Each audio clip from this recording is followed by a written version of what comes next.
Atos dos Apóstolos, capítulo 38. Paulo prisioneiro. E logo que chegamos a Jerusalém, os irmãos nos receberam de muita boa vontade. E no dia seguinte Paulo entrou conosco em casa de Tiago, e todos os anciãos vieram ali.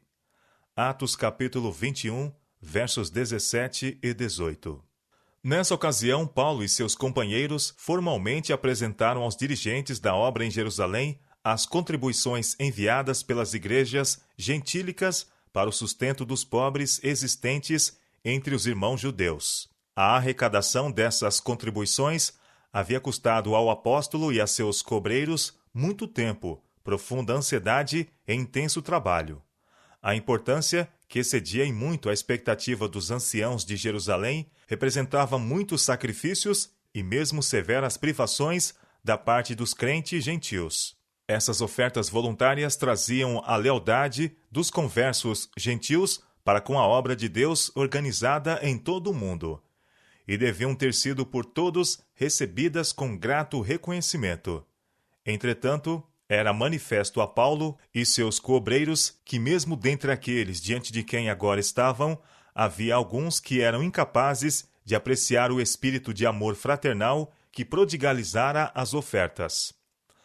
No primeiro ano da obra do Evangelho entre os gentios, alguns dos irmãos dirigentes de Jerusalém, apegando-se a anteriores preconceitos e modos de pensar, não haviam cooperado sinceramente com Paulo e seus companheiros. Em sua ansiedade por preservar umas poucas formas e cerimônias insignificantes, tinham perdido de vista as bênçãos que poderiam advir a eles e a causa que amavam, mediante um esforço para unir num só todas as partes da obra do Senhor. Embora estivessem desejosos de salvaguardar os melhores interesses da igreja cristã, tinham deixado de manter-se atentos às progressivas providências de Deus e, em sua humana sabedoria, tinham procurado entravar os obreiros com muitas restrições desnecessárias. Assim surgiu ali um grupo de homens que não estavam familiarizados pessoalmente com as circunstâncias difíceis e peculiares necessidades enfrentadas pelos obreiros em campos distantes, e que, entretanto, sustentavam ter autoridade para levar seus irmãos nesses campos a seguir certos e determinados métodos de trabalho. Julgavam que a obra de pregar o Evangelho tinha de ser levada avante em harmonia com suas opiniões. Vários anos haviam passado desde que os irmãos em Jerusalém, juntamente com representantes de outras igrejas principais, tinham dado cuidadosa atenção às perturbadoras questões que haviam surgido com respeito a métodos seguidos pelos que trabalhavam entre os gentios. Como resultado desse concílio, os irmãos tinham sido unânimes em fazer definidas recomendações às igrejas concernentes a certos ritos e costumes, inclusive a circuncisão. Nesse concílio geral, os irmãos foram também unânimes em recomendar Paulo e Barnabé às igrejas cristãs como obreiros dignos da inteira confiança de cada crente. Havia entre os presentes a essa reunião alguns que haviam criticado severamente os métodos de trabalho seguidos pelos apóstolos, sobre quem repousava o principal encargo de levar o Evangelho ao mundo gentil. Durante o concílio, sua visão do propósito de Deus se tinha ampliado, e eles se uniram a seus irmãos em fazer sábias decisões que tornaram possível a unificação de todo o corpo de crentes. Posteriormente, quando se tornou claro que os conversos dentre os gentios estavam aumentando rapidamente, houve alguns poucos dentre os irmãos dirigentes em Jerusalém que começaram de novo a acariciar seus anteriores preconceitos contra os métodos de Paulo e seus companheiros. Esses preconceitos se fortaleceram com o passar dos anos, até que alguns dos dirigentes determinaram que a obra de pregar o Evangelho devia daí por diante ser dirigida de acordo com suas próprias ideias. Se Paulo conformasse seus métodos e certa orientação por eles defendida, reconheceriam sua obra e a sustentariam. De outro modo, não mais haveriam como favor, nem lhe concederiam a manutenção. Esses homens haviam perdido de vista o fato de que Deus é o mestre de seu povo, que cada obreiro em sua causa deve alcançar uma experiência pessoal em seguir o divino líder, e não em buscar dos homens guia direta, que seus obreiros devem ser talhados e moldados, não segundo as ideias do homem, mas segundo a semelhança divina. Em seu ministério, o apóstolo tinha ensinado o povo não com palavras persuasivas de sabedoria humana, mas em demonstração de espírito e de poder. As verdades que proclamavam tinham-lhe sido reveladas pelo Espírito Santo, porque o Espírito penetra todas as coisas, ainda as profundezas de Deus. Porque qual dos homens sabe as coisas do homem, senão o Espírito do homem que nele está? Assim também ninguém sabe as coisas de Deus, senão o Espírito de Deus, as quais, declara Paulo, também falamos, não com palavras de sabedoria humana, mas com as que o Espírito Santo ensina, comparando as coisas espirituais com as espirituais. 1 Coríntios, capítulo 2, verso 4 e versos 10 a 13.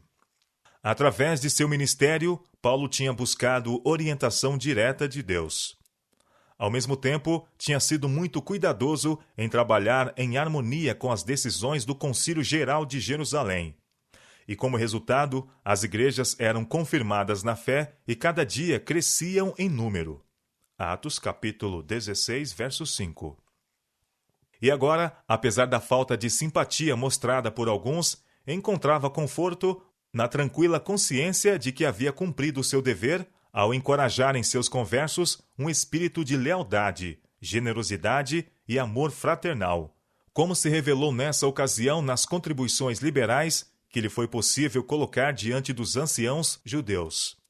Após a apresentação das ofertas, Paulo contou-lhes por miúdo o que por seu ministério Deus fizera entre os gentios.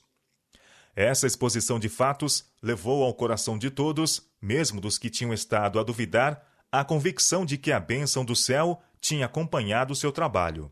E eles, o ouvindo, glorificaram ao Senhor. Atos capítulo 21, versos 19 e 20. Eles sentiram que os métodos de trabalho seguidos pelo apóstolo levavam à aprovação do céu. As liberais contribuições que tinham perante si acrescentavam peso ao testemunho do apóstolo no tocante à fidelidade das novas igrejas estabelecidas entre os gentios. Os homens que, embora contados entre os que tinham o encargo da obra em Jerusalém, tinham insistido em que se adotassem arbitrárias medidas de controle. Viram o ministério de Paulo sob nova luz e ficaram convencidos de que seu próprio procedimento tinha sido errado, que haviam estado escravizados pelas tradições e costumes judaicos, e que a obra do Evangelho tinha sido grandemente embaraçada por não haverem reconhecido que o muro de separação entre judeus e gentios tinha sido derribado pela morte de Cristo.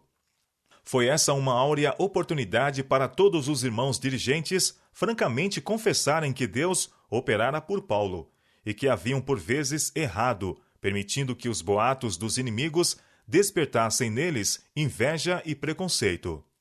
Mas, em vez de se unirem no esforço a fim de fazer justiça àquele que for ofendido, deram-lhe um conselho que revelava nutrirem ainda a ideia de que Paulo devesse ser em grande parte responsabilizado pelos preconceitos existentes. Não se puseram nobremente ao lado dele para defendê-lo, esforçando-se por mostrar aos desgostosos irmãos onde eles próprios estiveram errados, mas procuraram criar um compromisso aconselhando-o a seguir um caminho que, na opinião deles, removeria toda a causa de equívoco. Bem vês, irmão, disseram em resposta a seu testemunho, quantas dezenas de milhares há entre os judeus que creram, e todos são zelosos da lei, e foram informados a teu respeito que ensina todos os judeus entre os gentios a apostatarem de Moisés, dizendo-lhes que não devem circuncidar os filhos, nem andar segundo os costumes da lei. Que se há de fazer, pois? Certamente saberão da tua chegada. Faze, portanto, o que te vamos dizer. Estão entre nós 4 homens que, voluntariamente, aceitaram voto. Toma-os, purifica-te com eles e faze a despesa necessária, para que raspem a cabeça. E saberão todos que não é verdade o que se diz a teu respeito, e que, pelo contrário, andas também tu mesmo guardando a lei.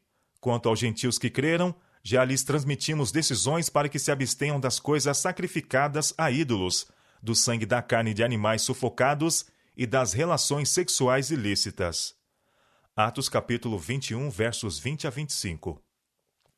Os irmãos esperavam que, seguindo Paulo o procedimento sugerido, pudesse contrariar de maneira decisiva as falsas notícias concernentes a ele. Asseguraram-lhe que a decisão do concílio anterior, no tocante aos conversos gentios e à lei cerimonial, ainda vigorava.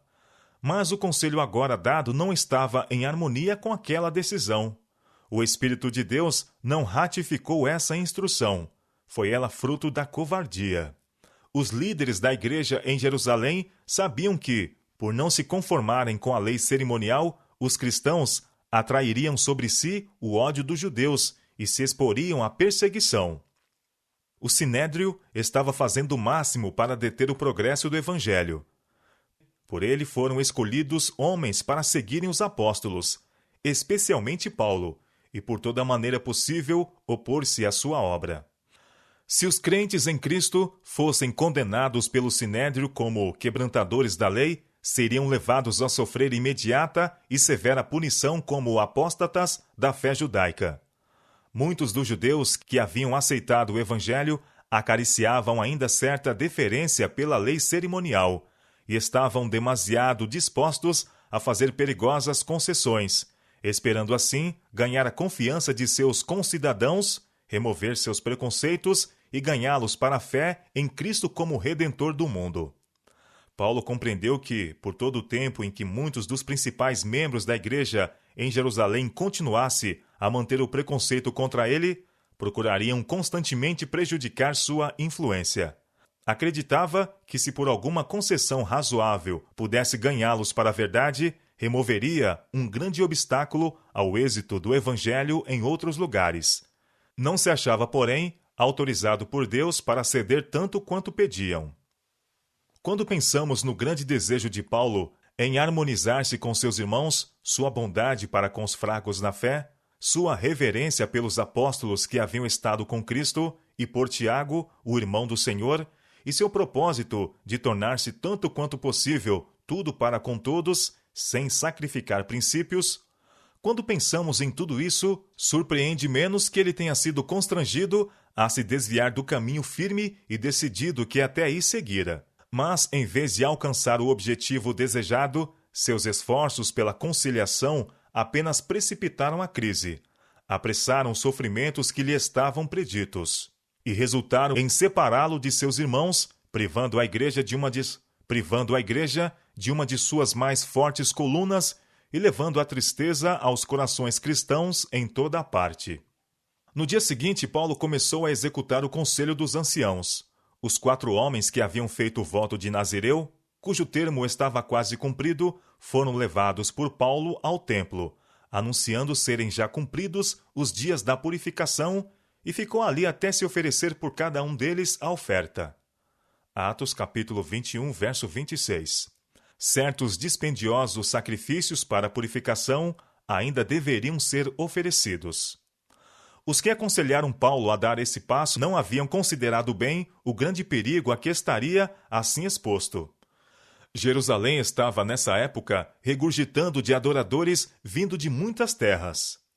Quando, em cumprimento da comissão que lhe fora imposta por Deus, Paulo anunciara o Evangelho aos gentios, visitara muitas das maiores cidades do mundo, e era bem conhecido de milhares que de terras estrangeiras tinham vindo a Jerusalém para assistir à festa. Entre esses, havia homens cujo coração se enchera de amargo ódio contra Paulo, e sua entrada no templo, numa tal ocasião pública, significava arriscar a vida. Por vários dias, entrou e saiu entre os adoradores, aparentemente despercebido. Mas, antes do fim do tempo especificado, ao estar falando com um sacerdote a respeito dos sacrifícios a serem oferecidos, foi reconhecido por alguns dos judeus da Ásia. Com fúria de demônios, precipitaram-se sobre ele, clamando: Varões israelitas, acude! Israelitas, socorro! Este é o homem que por toda parte ensina todos a serem contra o povo, contra a lei e contra este lugar. E como o povo correspondesse ao pedido de auxílio, outra acusação foi acrescentada. e demais disto, introduziu também no templo os gregos e profanou este santo lugar.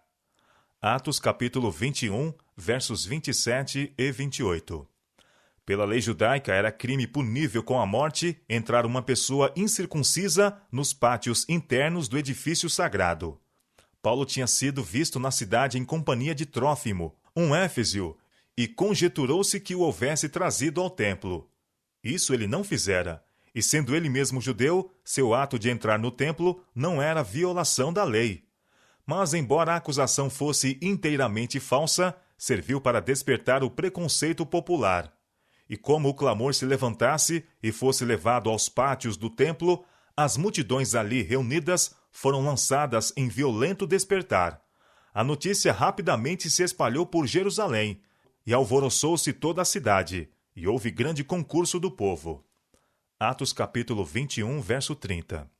Que um apóstata de Israel ousasse profanar o templo, na mesma ocasião em que milhares de todas as partes do mundo tinham vindo ali para adorar, despertou as mais violentas paixões da multidão. Pegando de Paulo, o arrastaram para fora do templo, e logo as portas se fecharam. E procurando eles matá-lo, chegou ao tribuno da corte o aviso de que Jerusalém estava toda em confusão. Cláudio Lísias bem conhecia os elementos turbulentos com quem tinha de tratar, e tomando logo consigo soldados e centuriões, correu para eles. E quando viram o tribuno e os soldados, cessaram de ferir a Paulo. Ignorando a causa do tumulto, mas vendo que a raiva da multidão se dirigia contra Paulo, o tribuno romano concluiu que ele deveria ser um certo egípcio rebelde, de quem ouvira falar, e que até aí conseguira escapar de ser capturado. Portanto, ele o prendeu e o mandou atar com 2 cadeias. Ele perguntou quem era e o que tinha feito.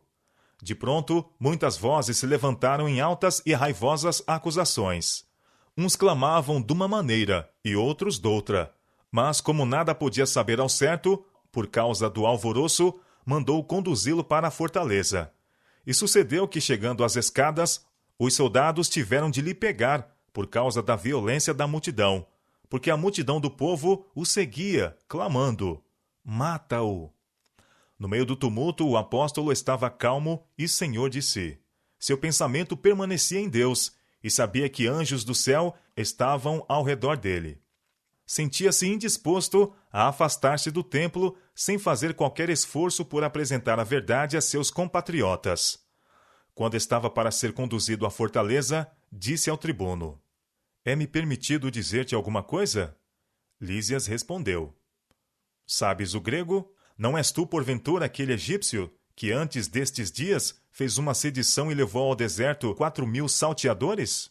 Em resposta, disse Paulo: "Na verdade que sou um homem judeu, cidadão de Tarso, cidade não pouco célebre na Cilícia.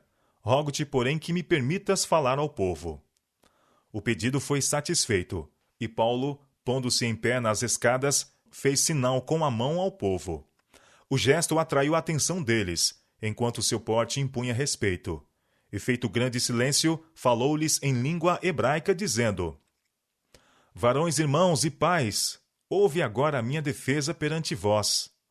Ao soarem às famílias palavras hebraicas, maior silêncio guardaram, e no completo silêncio ele continuou: "Eu sou judeu, nasci em Tarso da Cilícia, mas criei-me nesta cidade, e aqui fui instruído aos pés de Gamaliel, segundo a exatidão da lei de nossos antepassados, sendo zeloso para com Deus, assim como todos vós o sois no dia de hoje." Atos capítulo 22, verso 3. Ninguém podia negar as afirmações do apóstolo, porquanto os fatos a que se referia eram bem conhecidos de muitos que ainda estavam vivendo em Jerusalém. Falou então de seu antigo zelo em perseguir os discípulos de Cristo, até mesmo a morte, e narrou as circunstâncias de sua conversão, contando a seus ouvintes como seu próprio orgulhoso coração tinha sido levado a se render ao crucificado Nazareno. Tivesse ele procurado entrar em discussão com seus oponentes e ter-se-iam recusado teimosamente a ouvir suas palavras. Mas o relato de sua experiência foi acompanhado de um convincente poder que naquele momento pareceu abrandar e subjugar-lhes o coração. Ele procurou então mostrar que não tinha entrado de livre escolha na obra pelos gentios. Havia desejado trabalhar por sua própria nação. Mas nesse mesmo templo, a voz de Deus lhe falara em santa visão, dirigindo o seu caminho aos gentios de longe. Até esse momento o povo escutou com toda a atenção.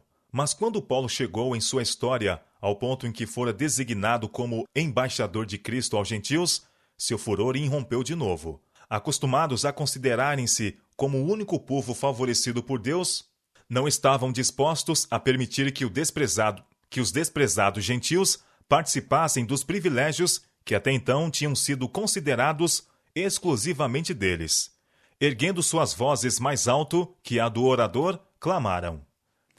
E clamando eles, e arrojando de seus vestidos, e lançando pó para o ar, o tribuno mandou que o levassem para a fortaleza, dizendo que o examinassem com açoites, para saber por que causa assim clamavam contra ele. E quando o estavam atando com correias, disse Paulo ao centurião que ali estava: É-vos lícito açoitar um romano sem ser condenado? E ouvindo isto, o centurião foi e anunciou ao tribuno, dizendo: Vê o que vais fazer, porque este homem é romano. E vindo o tribuno, disse-lhe: Dize-me, és tu romano? E ele disse: Sim. E respondeu o tribuno: Eu com grande soma de dinheiro alcancei este direito de cidadão. Paulo disse: Mas eu sou de nascimento. E logo dele se apartaram os que o haviam de examinar, e até o tribuno teve temor, quando soube que era romano, visto que o tinha ligado. E no dia seguinte, querendo saber ao certo a causa por que era acusado pelos judeus, soltou-o das prisões e mandou vir os principais dos sacerdotes e todo o seu conselho. E trazendo Paulo, o apresentou diante deles. Atos capítulo 22, versos 22 a 30. O apóstolo deveria agora ser julgado pelo mesmo tribunal de que ele próprio fora membro antes de sua conversão.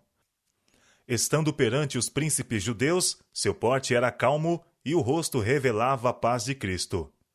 E pondo Paulo os olhos no conselho, disse: Varões irmãos, até o dia de hoje tenho andado diante de Deus com toda a boa consciência.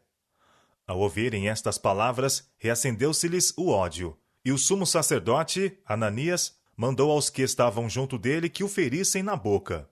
A essa ordem desumana, Paulo exclamou: Deus te ferirá, parede branqueada. Tu está aqui assentado para julgar-me conforme a lei, e contra a lei me mandas ferir?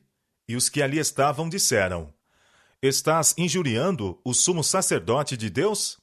Com sua cortesia costumeira, Paulo respondeu: Não sabia, irmãos, que era o sumo sacerdote, porque está escrito: Não dirás mals do príncipe do teu povo.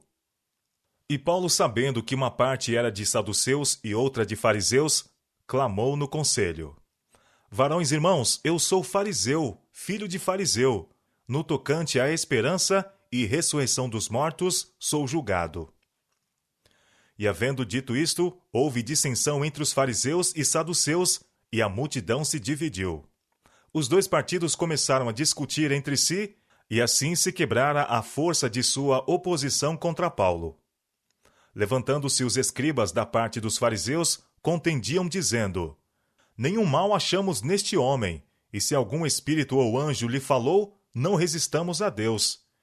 Atos capítulo 23, versos 1 a 9.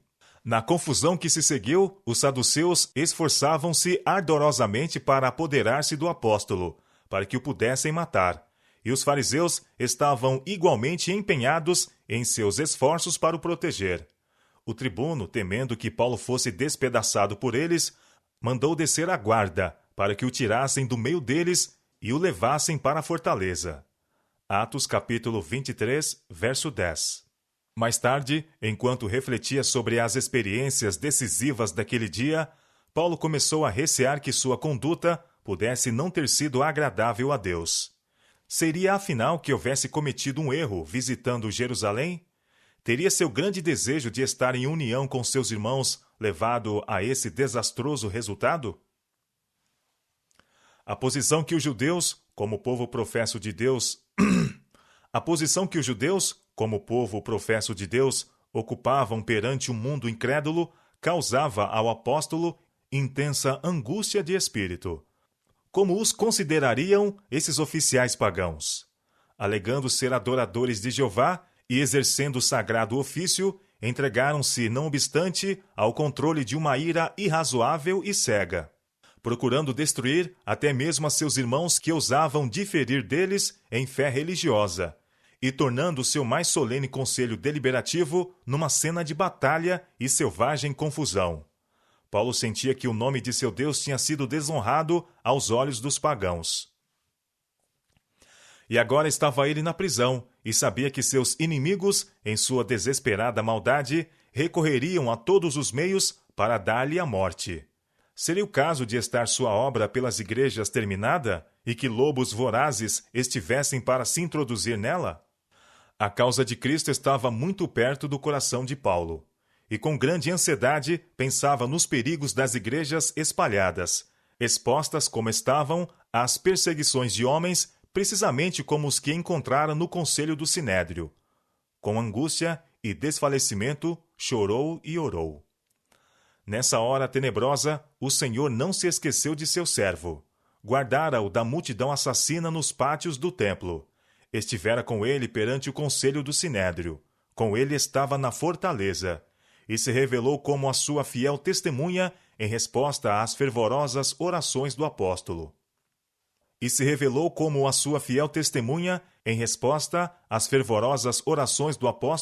Em que pedia que o guiasse. E na noite seguinte, apresentando-se-lhe o Senhor, disse: Paulo, tem bom ânimo, porque como de mim testificaste em Jerusalém, assim importa que testifiques também em Roma. Atos capítulo 23, verso 11. Havia muito que Paulo queria visitar Roma. Desejava muitíssimo testemunhar de Cristo ali, mas compreendera que seus propósitos se frustraram pela inimizade dos judeus. Mal imaginava, mesmo então, que seria como prisioneiro que chegaria em Roma. Enquanto o Senhor encorajava seu servo, os inimigos de Paulo estavam avidamente tramando sua destruição. E quando já era dia, alguns dos judeus fizeram uma conspiração e juraram, dizendo que não comeriam nem beberiam enquanto não matassem a Paulo. E eram mais de 40 os que fizeram essa conjuração.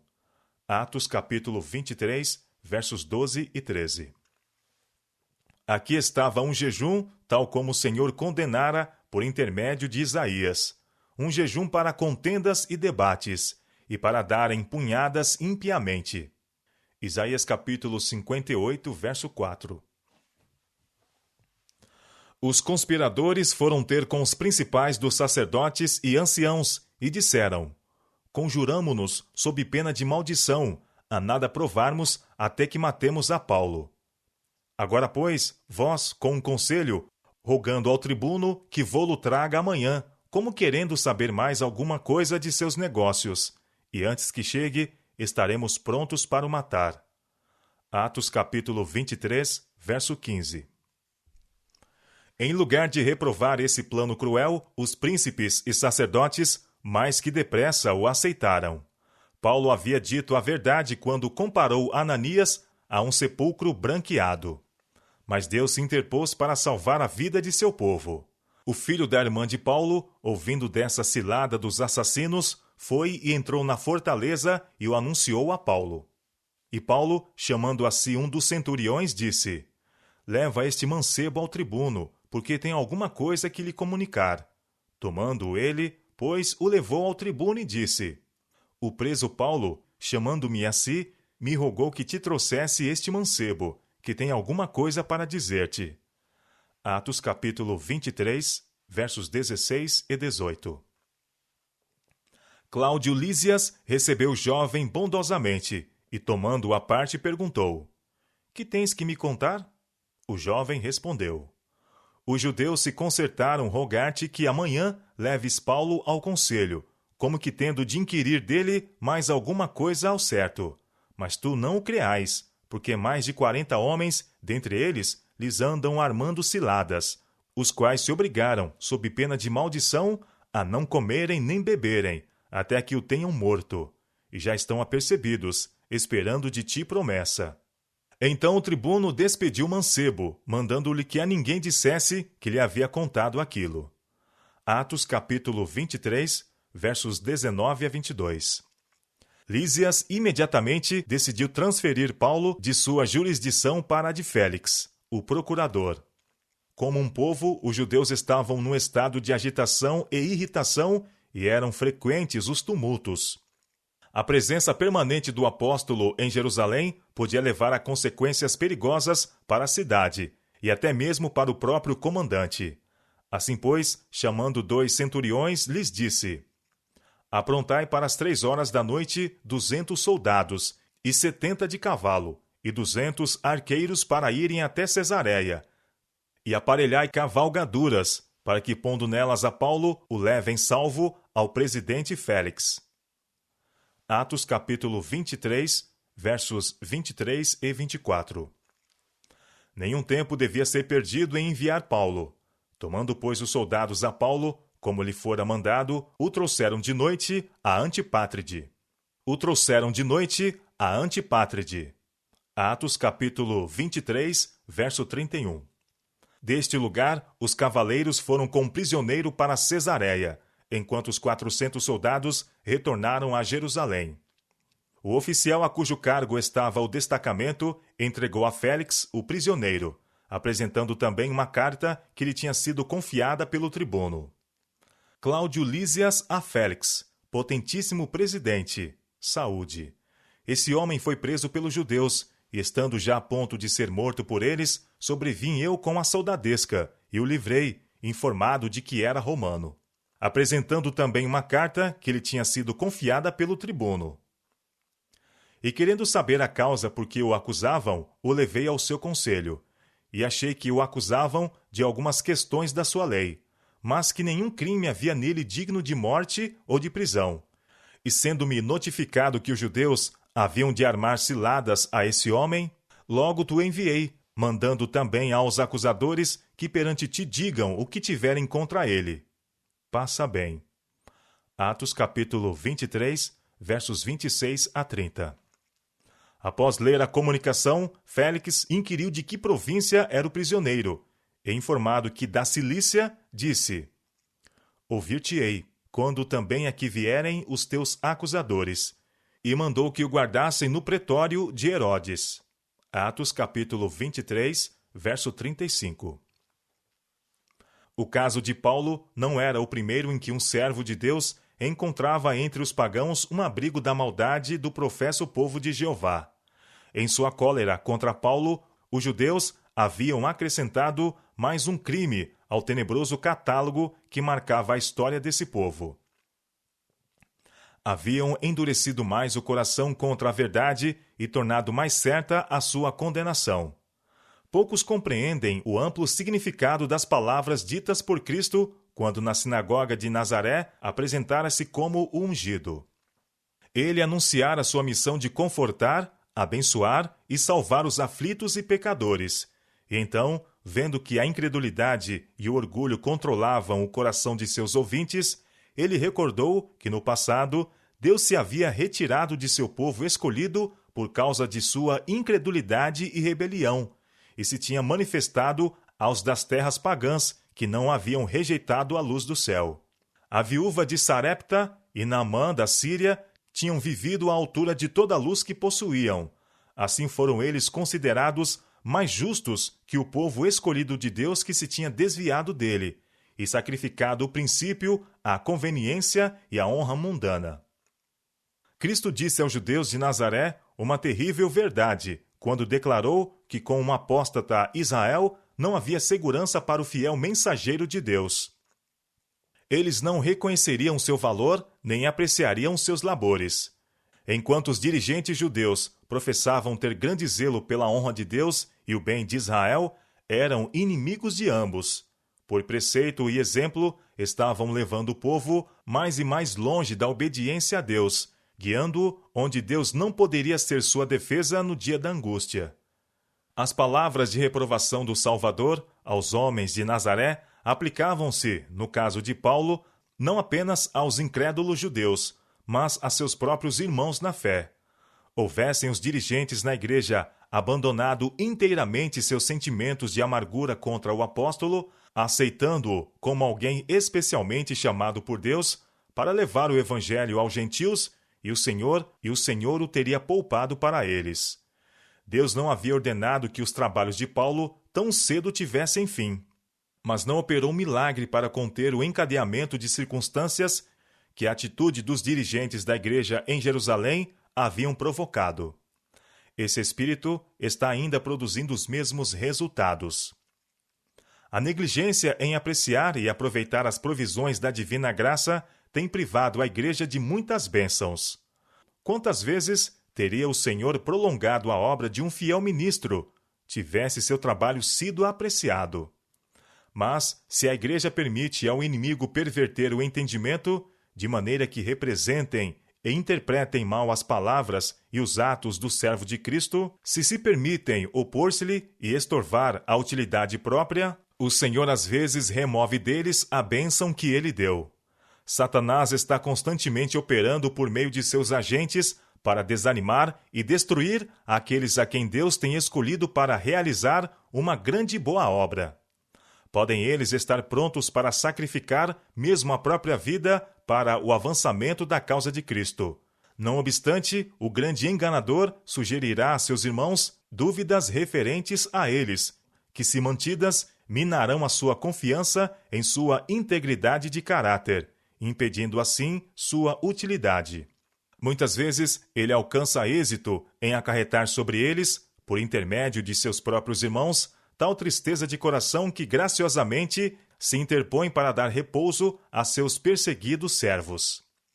Depois que as mãos estão dobradas sobre o peito que já não vibra, quando a voz de advertência e encorajamento está em silêncio, então os obstinados podem ser despertados para ver e apreciar a bênção que repeliram.